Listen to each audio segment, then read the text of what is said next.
রিয়ার makeup করার খুব শখ। ও সব সময় নতুন নতুন মেকআপের প্রোডাক্ট অর্ডার করত।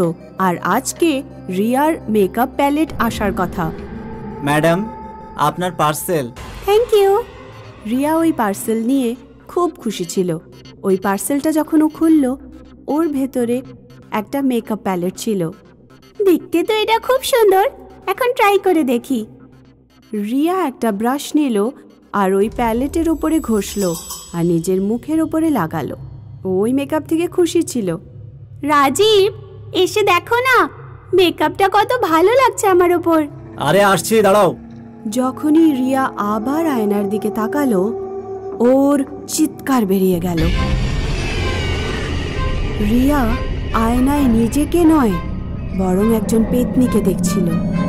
রাজীব, রাজীব! আরে কি হলো, এত চিৎকার করছো কেন বলো তো? ও পেতনি। কোথায় পেতনি? কোথায়? আয়নায়। আয়নায় শুধু রিয়াই পেতনিকে দেখতে পাচ্ছিল, রাজীব নয়। এই জন্যই বলি, গভীর রাত পর্যন্ত ভূতের সিনেমা দেখো না। এখন তুমি নিজেকেই পেতনি বলছো। রাজীব এই কথাটাকে ইয়ার্কি ভাবে নিল, কিন্তু রিয়া ভয় পেয়েছিল। রিয়া যেখানে যেখানে যাচ্ছিল, ও নিজের প্রতিবিম্বতে পেতনিকে দেখছিল। রাত্রে রিয়া রাজীবকে ধরে ঘুমোচ্ছিল, কিন্তু হঠাৎ করে রিয়ার চোখ খুলল আর ও দেখল যে ওর বেডের পাশে একজন পেতনি বসে আছে। আবার কি হলো? কি হলো? রিয়া রাজীবকে আরো জোরে ধরল। ওই পেতনি এখানেই আছে। এখানে কেউ নেই সোনা, দেখো। রিয়া আবার দেখলো, তখন পেতনি গায়েব হয়ে গেল। রাজীব ওকে জল খাওয়ালো। রিয়া তারপর ওয়াশরুমে গেল আর ও নিজের মেকআপ ধুতে শুরু করলো। যখন ও আয়নায় দেখলো, ওই পেতনি ছিল না। মনে হয় আমার ভ্রম ছিল। পরের দিন সব কিছু নর্মাল ছিল। তখনই রিয়ার ফোনে ওর বান্ধবীর ফোন আসলো। আরে বাহ, ওখানে সেল লেগেছে, তাহলে তো যাওয়া উচিত। তুই একটা কাজ কর, আমাকে 1 ঘন্টায় পিক কর। আর তারপর রিয়া নিজের মেকআপ করা শুরু করলো।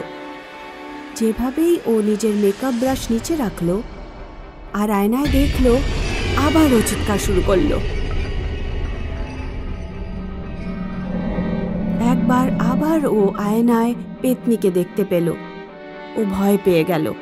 ও তাড়াহুড়োয় রাজীবকে ফোন লাগায়। রাজীব, ওই পেতনি, তাড়াতাড়ি বাড়ি ফেরো, তাড়াতাড়ি। কিছুক্ষণের মধ্যেই রাজীব বাড়ি ফেরে। রিয়া এখনো কেঁদে যাচ্ছিল। আর কেঁদো না, দেখো কিচ্ছু হয়নি। এই সব কিছু তোমার মন গড়া ভাবনা। কিন্তু যেভাবেই রিয়া আয়নায় দেখলো, তো ও নিজের চেহারায় পেতনির চেহারা দেখতে পেল। ও জোরে জোরে কাঁদতে শুরু করলো।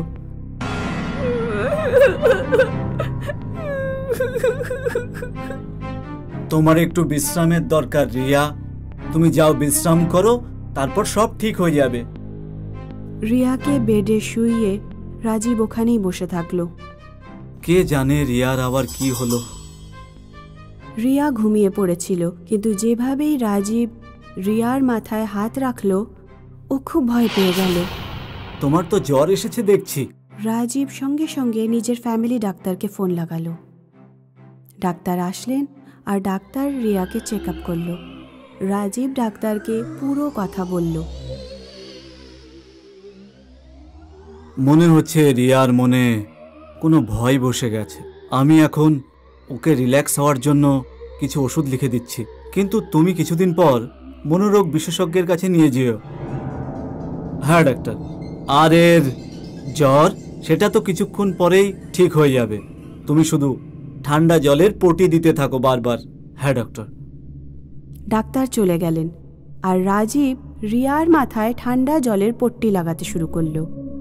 ট্যানট্যানা, এই দেখো তোমার জন্য আমি কি সব বানিয়ে নিয়ে এসেছি। তুমি কেন বানালে? তোমার অফিসে যাওয়ার জন্য লেট হয়ে যাবে না? আজকে আমি অফিসে যাব না, আজকে পুরো দিন আমি তোমার সাথেই কাটাবো। আরে বাহ, এত ভালোবাসা। থামো, আমি ব্রাশ করে আসছি। রিয়া ওয়াশরুম গেল আর ও নিজের মুখে জলের ঝাপটা দিল আর তারপর ব্রাশ করতে শুরু করলো। এবার আয়নায় পেতনি দেখা যাচ্ছিল না। জানি না কি হচ্ছে, কখনো নিজেকে দেখি, কখনো ওই পেতনিকে। মনে হচ্ছে আমি পাগল হয়ে গেছি।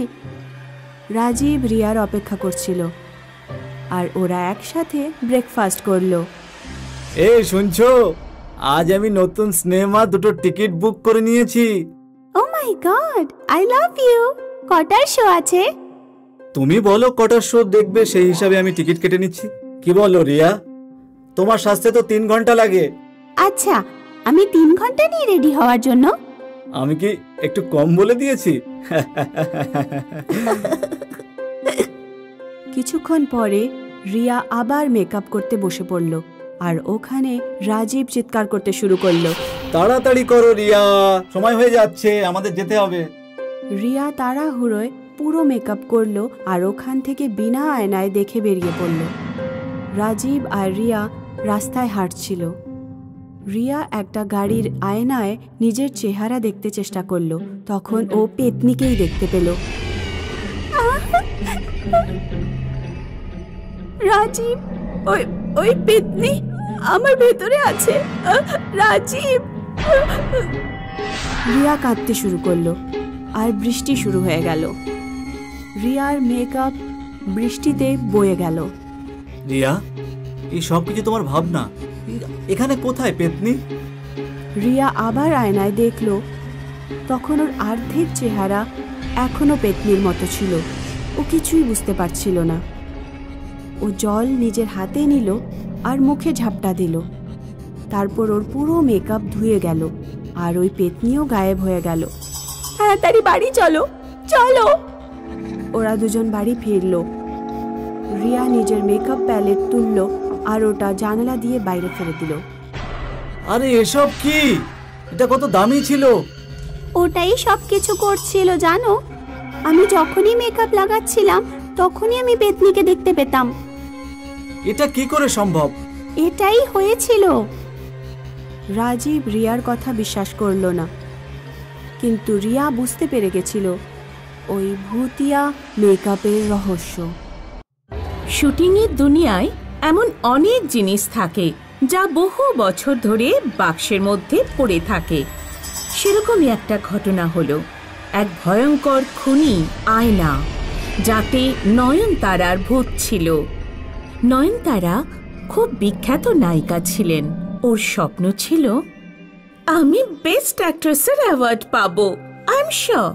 হ্যাঁ হ্যাঁ, অবশ্যই পাবে। নয়নতারার কাছে একটা আয়না ছিল, যেটাতে ও নিজের মুখ দেখতে পেত। নয়নতারা নিজের স্বপ্নকে সত্যি করার জন্য মন দিয়ে কঠোর পরিশ্রম করত।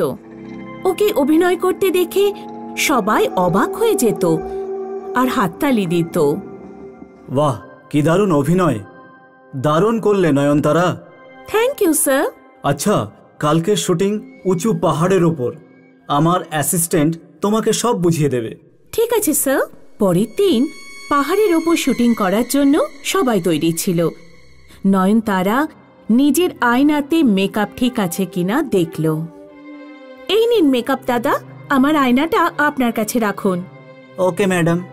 আয়না মেকআপ দাদার কাছে দিয়ে নয়নতারা শুট করতে পাহাড়ের একেবারে কিনারায় গেল।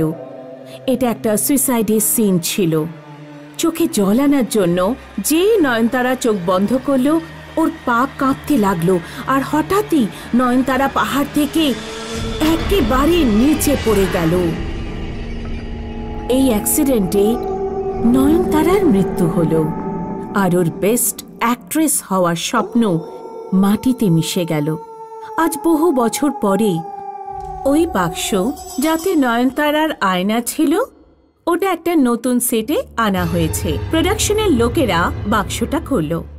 এই আয়েশা হলো জুনিয়র আর্টিস্ট আর এমন ভাব দেখায় যেন বড় কোনো নায়িকা। এর আবার নিজের একটা আয়নাও চায়। প্রোডাকশনের লোক আয়নার খোঁজ করছিল, তখন সে নয়নতারার আয়নাটা খুঁজে পায় ও সেটা নিয়ে এলো। প্রোডাকশনের ছেলেটা ওই আয়নাটা নিয়ে এসে আয়েশাকে দিল। Thank you. ওই আয়নাতে আয়েশা নিজের মেকআপ করতে লাগলো, কিন্তু তখন রুমের ভেতর ভয়ঙ্কর ঘটনা ঘটতে লাগলো। লাইট নিজে থেকেই একবার বন্ধ আর একবার চালু হচ্ছিল। মনে হচ্ছে লুজ কানেকশন হয়েছে, আর জানলাগুলো জোরে জোরে বন্ধ হচ্ছিল। অন্ধকার ঘরে নয়নতারার ভূত ওই আয়না থেকে বেরিয়ে এলো, আর আয়েশার কিছু বোঝার আগেই নয়নতারা আয়েশার ভেতর ঢুকে পড়ল। এখন আয়েশার শরীরের ভেতর নয়নতারা। নয়নতারা আয়েশাকে সোজা ছাদে নিয়ে গেল। ওখানে চেয়ার নিয়ে বসে পড়ল। আশেপাশের লোকেরা কেমন যেন অদ্ভুত ভাবছিল, কিন্তু কেউ কিছুই বলল না, কারণ আয়েশার স্বভাবটা ছিল খিটখিটে। আর ঠিক তখনই আয়েশা, এবার তোমার সিন। তোমার স্বামীকে 7 দিন ধরে পাওয়া যাচ্ছে না, তোমাকে ওর দুঃখে কাঁদতে হবে। ঠিক আছে, আর একটু ভালোভাবে করবে, ইমোশনাল সিন এটা। আমি বললাম তো করব। ডাইরেক্টরও একটু অবাক হলেন। আয়েশা ক্যামেরার সামনে চলে গেল। Roll, camera, action. ডাইরেক্টরের অ্যাকশন বলা মাত্রই আয়েশা জোরে জোরে কাঁদতে লাগলো। এটা দেখে ডাইরেক্টরও অবাক হয়ে গেলেন। রাঘব, তুমি কোথায়? তাড়াতাড়ি বাড়ি ফিরে এসো, ফিরে এসো। ক্যামেরার ফোকাস আয়েশার উপর ছিল, আর আয়েশা একেবারে রিয়েল অ্যাক্টিং করছিল। Cut. Wow, what a performance! একেবারে রিয়েল ছিল। Thank you sir. ডাইরেক্টরকে থ্যাঙ্কস বলে আয়েশা সোজা নিজের রুমে চলে গেল। এখন থেকে আয়েশা রূপে নয়নতারা অ্যাক্টিং করছিল। এর জন্য আয়েশার খুব নাম হয়ে গেল। খুব শীঘ্রই ও হিরোইনের রোল পেয়ে গেল। নয়নতারা খুব খুশি ছিল। নয়নতারা খুব ভালোভাবে অ্যাক্টিং করছিল, তাও আবার রিয়েল। নিউজ পেপারে ওর খবর আসতে লাগলো। এটা দেখে নয়নতারা খুব খুশি হলো। ও এখনো আয়েশার মধ্যেই ছিল। একদিন এক রিপোর্টার আয়েশাকে জিজ্ঞেস করলো, ম্যাডাম, আমি একটা বিষয় নোটিশ করেছি। আপনার এই অ্যাক্টিং একেবারে গত নায়িকা নয়নতারার মতো। আপনি কি বলতে পারেন এরকম কেন মনে হচ্ছে? এটা শুনে আয়েশার মুখ গম্ভীর হয়ে গেল। আমি তো নয়নতারা। রিপোর্টার কিছু বুঝতে পারল না, আর আয়েশা ওখান থেকে চলে গেল। কয়েক মাস বাদে আয়েশার আরো কিছু সিনেমা রিলিজ হলো। ওর অভিনয়কে অনেকে বাহবা দিতে লাগলো, আরো বেশি কাজ পেতে লাগলো। কিন্তু কেউ জানতো না যে ও আয়েশা নয়, নয়নতারা অভিনয় করছিল। কিন্তু যখন ও একা থাকতো, আয়েশা নয়নতারার কাছে কাঁদতে থাকতো। আমাকে ছেড়ে দাও, প্লিজ আমাকে ছেড়ে দাও। আমি তোমার কি ক্ষতি করেছি?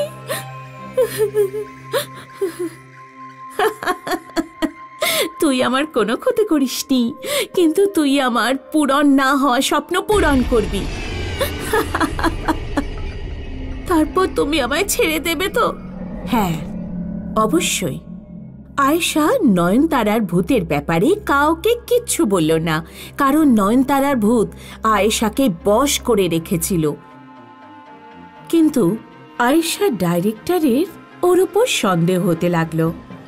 কি ব্যাপার আয়েশা, আজকাল তুমি আগের মতো কথাবার্তা বলো না, শুধু কাজের প্রতি খেয়াল। স্যার, অভিনয় করতে এসেছি আমি ভালো পারফরমেন্স দিচ্ছি, আর কি চাই আপনার?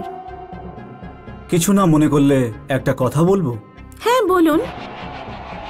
আমি অভিনেত্রী নয়নতারার সাথে কাজ করেছি, আর আজকাল আমার মনে হচ্ছে তুমি ওর মতোই কাজ করছো।